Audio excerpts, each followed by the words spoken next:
production of Now This and the Appeal. I'm Emily Galvan-Almanza. So jail overcrowding in Houston. It's reached a crisis level. We've got county officials who are continuing to refuse to enact policy changes that would alleviate the crushing threat of way too many people being packed into jails during a pandemic. And I mean way too many. Right now, there are over 8,700 people locked up in the Harris County Jail, packed in unsafe and unsanitary conditions in the middle of a still raging pandemic. Now, nearly 88% of those people are awaiting trial. That means that these are people who are innocent until proven guilty, people who have been accused of something but never convicted on that thing.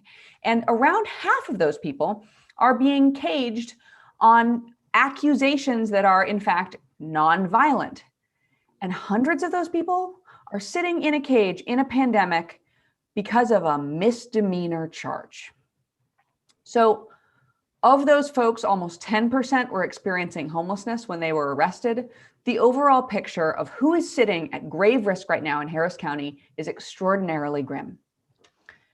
Now, Houston's jails have been overcrowded for months, and despite pressure from local lawmakers and community activists, the officials responsible for these conditions, Harris County District Attorney Kim Ogg and Houston Police Chief Art Acevedo, have continued business as usual.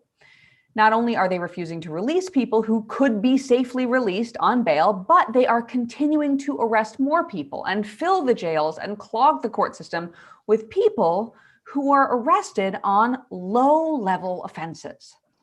Now, joining me now to talk about what can be done to alleviate this crisis are Jenkins, a project attorney at the Texas Criminal Justice Coalition, and Jerry Iannelli, a reporter here at The Appeal. Both of you, thanks so much for joining us. Thanks a lot for having me. So Jay, I want to start with you. We had you on a month ago to talk about this very same issue. Has DA Ogg done anything since we last talked to address this issue?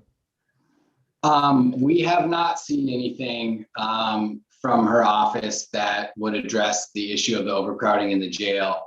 And in fact, this morning she testified in support of a bail bill that would dramatically increase pretrial incarceration. So it is not only is she not taking action on her end on the policy side, she seems to be actively also seeking to increase pretrial incarceration.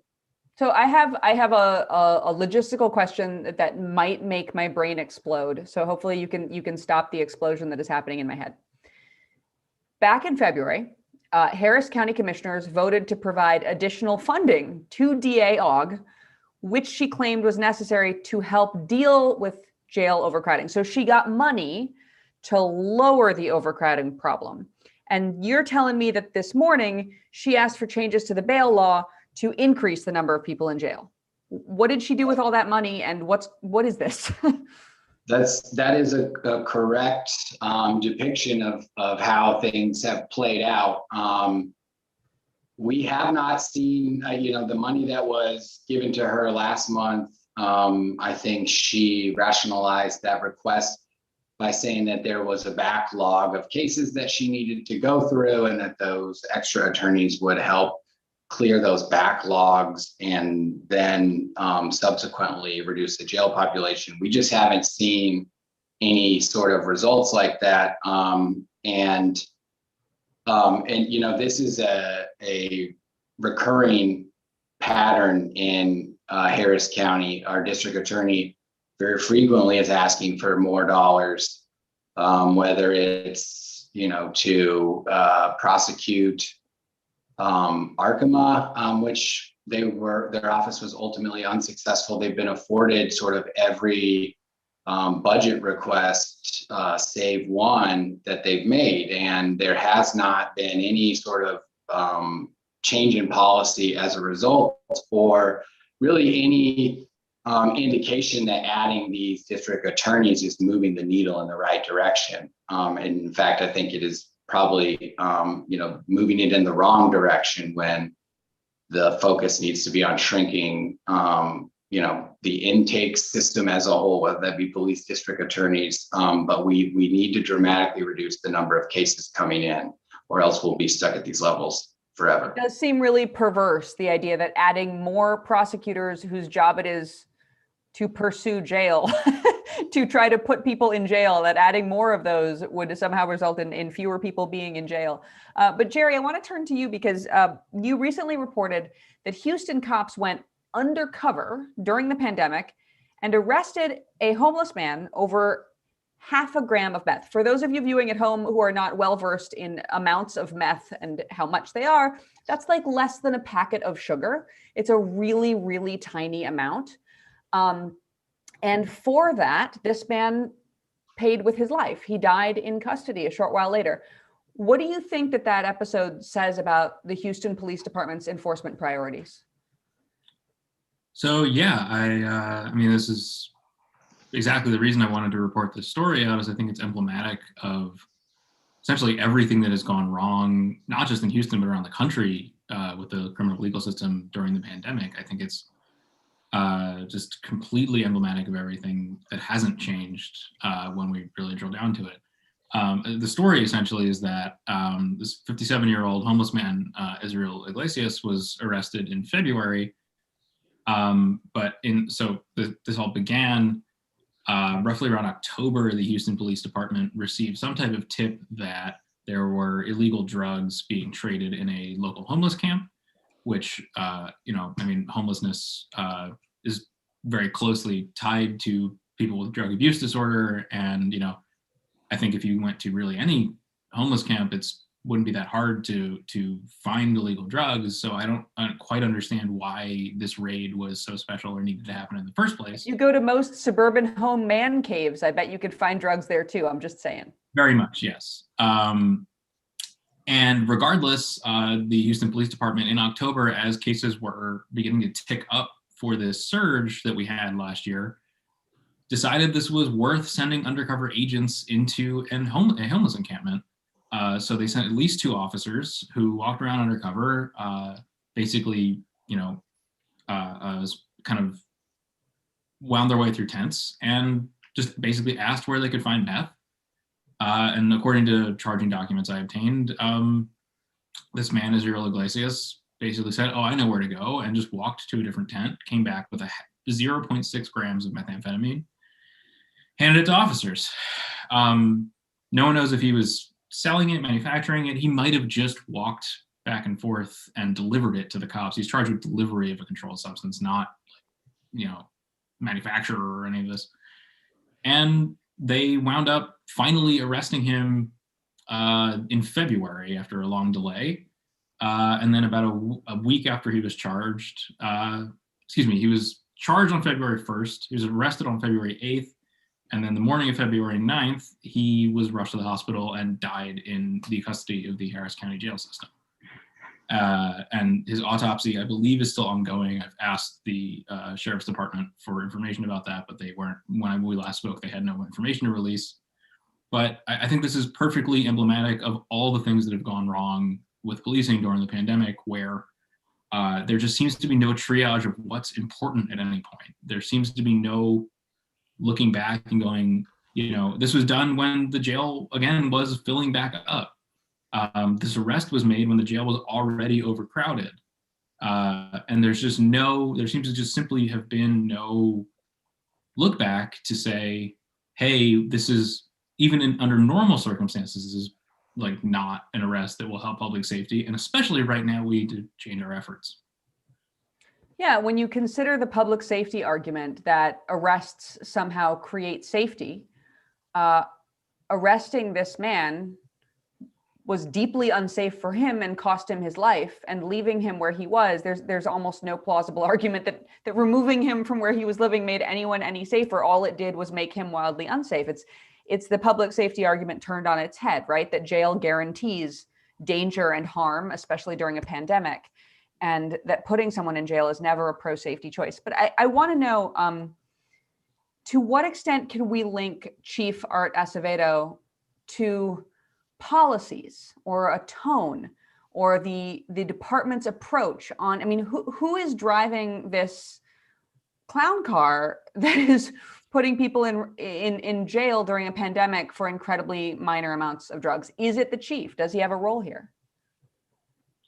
Well, I think the chief absolutely plays a role. I mean, to be clear, admissions are down a bit during the pandemic, but not enough to alleviate, the overcrowding issues that we're seeing. But in general, I think Paro Acevedo, who is now just leaving the Houston Police Department this week to go run the Miami Police Department, and he's been, lauded in Miami all over town as this incredible reformer, as this person who is a progressive chief who is going to, save policing in Miami. But if you look at what Art Acevedo has done during the pandemic, he's basically spent the year, on one hand, getting headlines at CNN for, kneeling with protesters and saying how much he identifies and empathizes with the pain George Floyd's family is going through, while also going on crusades against bail reform throughout the city and standing, in public and claiming that the rise in murders that Houston has seen have been linked to bail reform efforts and have been linked to sending, additional people out from the jail system, which is just completely untrue. It is frankly hogwash. There's no data showing that. He simply just believes that, releasing more people via bail is just dangerous for the community. And he's essentially been able to show no actual data backing that up. And so I think you absolutely can pin issues like this on Art when he's just simply seems to have done nothing to change the culture of his own cops during the pandemic. The hogwash of his gut versus the actual data. Jay, I want to bring you in on that because bail reform is obviously a constant conversation in Harris County and has been discussed as a tool to solve this very problem. But you just mentioned that DA Ogg was this morning fighting against bail reform. So I'm wondering if you could talk a little bit about the data here, about what makes people safer, and also what explanation DA Ogg is giving or being asked to give for fighting against it. Yeah, so the explanation that she's, this morning when DA Ogg testified, she directly tied the increase in murders to bail reform in Harris County, which we know is not true because there are other counties with similar or larger increases in murders that did not have bail reform. And so there's been, unfortunately, while the district attorney initially was on the side of the plaintiffs in the O'Donnell bail litigation, she sort of quickly changed sides and seems to have been really ramping up her efforts at pretrial incarceration, and to do so, I think the governor has now reopened Texas, for lack of a better term, and the courts are going to slowly start to reopen. But a lot of what the district attorney has hung her efforts at increasing pretrial detention on is the inability of the courts to hold trials. But really that doubles back sort of against her, especially in this time of the pandemic where that right to a speedy trial was suspended. You had people basically indefinitely detained, some on, misdemeanor charges. And it is important to note that Harris County, in a good year where there is no pandemic, won't have very many trials either. The system is built to squeeze people if they're unable to pay their bail.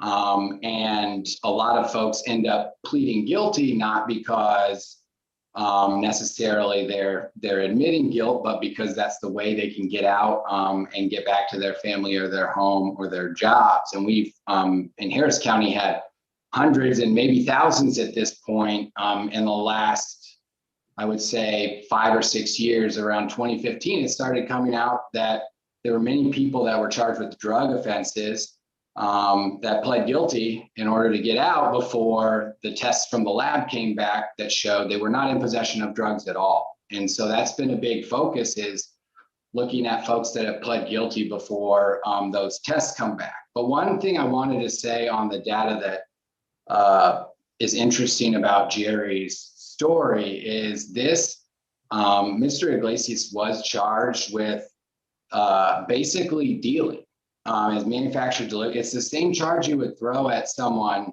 that was dealing, even though he was not. And normally when you see those dealing charges thrown out there, it's because someone's in possession of a large quantity of drugs. But when you look at the specific charge, he was charged with manufacture or delivery of less than 1 gram of a controlled substance. And if you look at those numbers, I haven't checked recently, but in the past, the percentage of African-American or Latino defendants that were charged with manufacture and delivery of less than 1 gram was almost 90%. And what that tells us is you don't get arrested for manufacture delivery of a small amount unless there is a police officer watching you, a police officer patrolling your neighborhood that is watching that, or a police officer, as in this case, walking up to you and asking you, can you go buy me the drugs? And so we see, as a reflection of the policies of the Houston Police Department and R. Acevedo in those numbers, because when they are intentionally setting up these busts, they seem to always be aimed at either low income or Black and brown defendants. Yeah, it's a really good point that when you're talking about, what we're talking about here is cop created crime, right? A crime that would not have happened unless officers showed up and caused it to happen by seeking drugs, for example. And it's something that happens everywhere. But it's a good point to note that cops choose who to create crime on.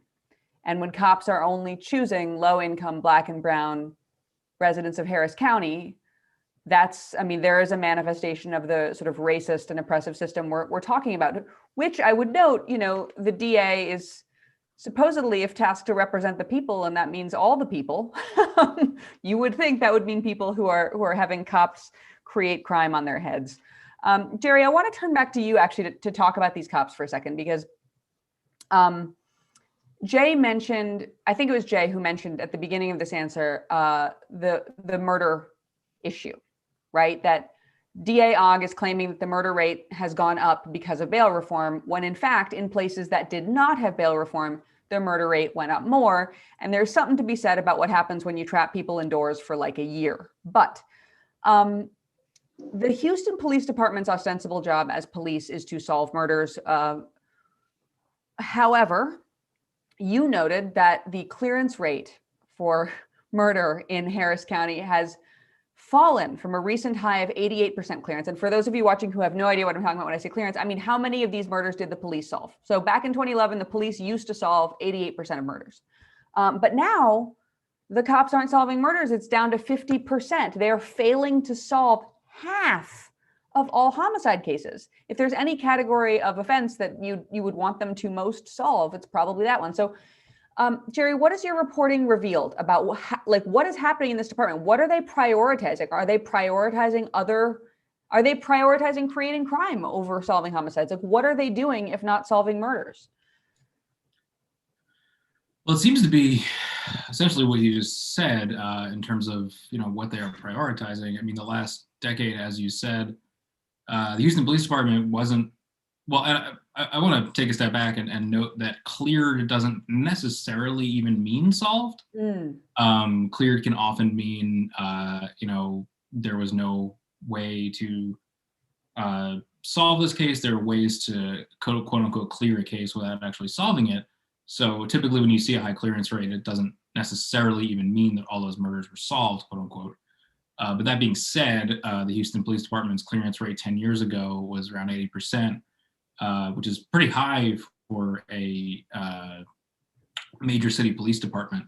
But what you're seeing is in Houston is kind of a microcosm of again, things that have happened around the country with, big city police departments, in that most of the big city police departments really have just kind of deprioritized solving homicides. And in the Houston Police Department, for example, their budget has gone up basically every single year while their homicide clearance rate has gone down. And that's not due to a gigantic rash of homicides that they are swamped and unable to cover. It's just due to a lack of prioritizing these things. You've seen people, I believe the Houston Chronicles reported that homicide investigators were either understaffed or just not given proper training or proper resources. And meanwhile the budget's going up and up and up.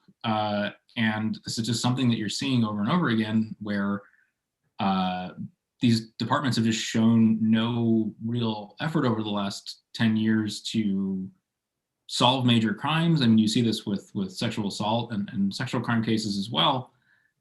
And there's this, basically their ask after this is, please give us more money. And please give us more money to not solve murders, but to go into homeless encampments and ask people for drugs. Essentially, yeah. But I mean, this is, Art Acevedo responded to, this issue. This issue was raised by the Houston Chronicle and local media as well. And Art Acevedo responded to the issue last year by saying he's going to hire more homicide investigators. But again, that's increasing the budget and increasing the amount of police on the ground and on the force. And so everything seems to be solved with give us more money, please let us hire more cops. There's never a issue that is solved any other way, and it's consistent in virtually all police departments across the country right now. Never a strategy change. It's only a budget increase. That's the answer to everything is more money. So Jay, one more question for you. Speaking of police, so with Chief Acevedo going to Miami, what should Mayor Sylvester Turner be looking for in a successor? Is it fair to ask for police who solve or who clear homicides rather than police who create crime? What lessons could the mayor learn from Acevedo's mishandling of the overcrowding issue in particular? Yeah, I mean, I think when the mayor is looking for the next police chief, he really needs to focus on finding someone that does not subscribe to the attitude that Jerry just described as, I need more, all these problems will be solved by giving me more money. We need someone to come in and be honest about the efficacy of the police department to prevent some of these things from happening. To Jerry's point I just very quickly looked at the murder case dispositions from last year that are reported by Harris County to the Office of Court Administration. So when a case is reported as cleared by HPD, that's really just them making an arrest. And last year for murder dispositions, there was 61 convictions, 37 dismissals, and 5 acquittals. So you are not, you're even taking that 49% and probably cutting it in half. That's almost half. That's almost half of the murder prosecutions. They got the wrong person. Agree. Yep. And so it is a dysfunction that extends to the district attorney's office as well. But the understanding that a new police chief needs to have is that more is not always better. And, in the past, police chiefs have said that they need to, they've subscribed to the broken windows theory, and they need to really crack down on this low level enforcement.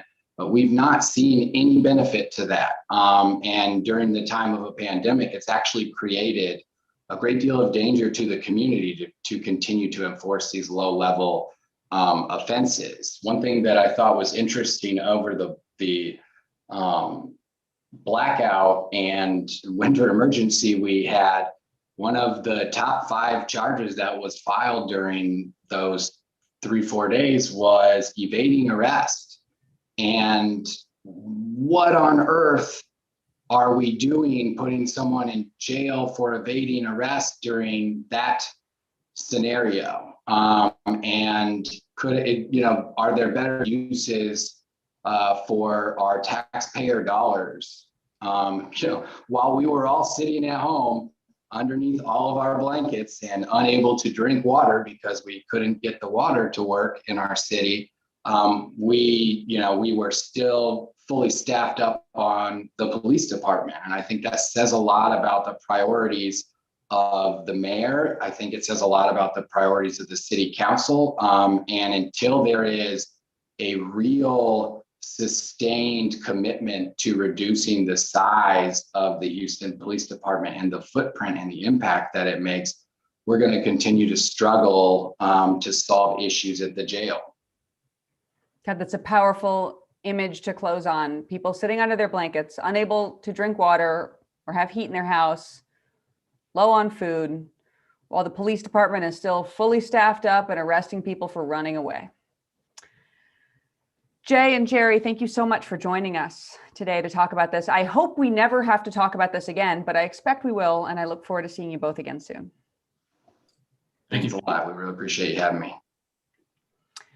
So, Houston's jails have been dangerously overcrowded for months in the middle of a pandemic. And the two people who have the most power to change this, DA Kim Ogg and Police Chief Art Acevedo, seem to be doing the very opposite.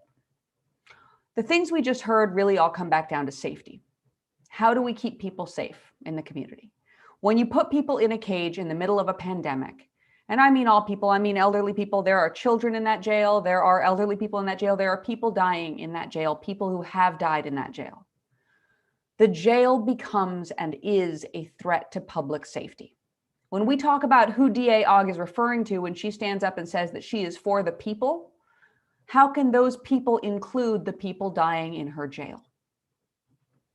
Another way in which we think about safety comes to the things we want as a society and as a community to keep us safe. Heat, water, food. And when there is a serious violent crime like a homicide, ostensibly, you want someone to do the work and have the resources to solve what happened there. But what we're seeing, what we just heard from Jerry and Jay, is a situation in which the police are seeking more and more money to do things like walk into a homeless encampment and ask someone for drugs, or chase somebody who's running the way in the middle of an historic winter storm blackout, and not somehow managing to use these ever-growing funds to do the thing that people most want from their police. That last statistic from Jay shocked me the most, which is not only has the homicide clearance rate fallen from 88% 10 years ago to only 50% now. So only 50% of homicides are being cleared, meaning closed out in any way, either solved or through some other way. 50% are being cleared. And of that 50%, Jay noted that half the people they arrested were the wrong people. The charges were dismissed or the people were acquitted at trial. In a world where the DA is requesting money to fix jail overcrowding and then is fighting to crowd the jail more through fighting against bail reform, and the police are presenting themselves as agents of public safety and asking for money to promote safety only to fail us on this most crucial point, it's hard to believe that those who most rely on the rhetoric of public safety and the mantle of being champions of safety are actually worthy of that place.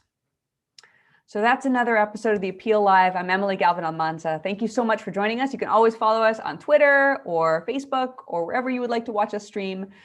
Thanks so much for joining us.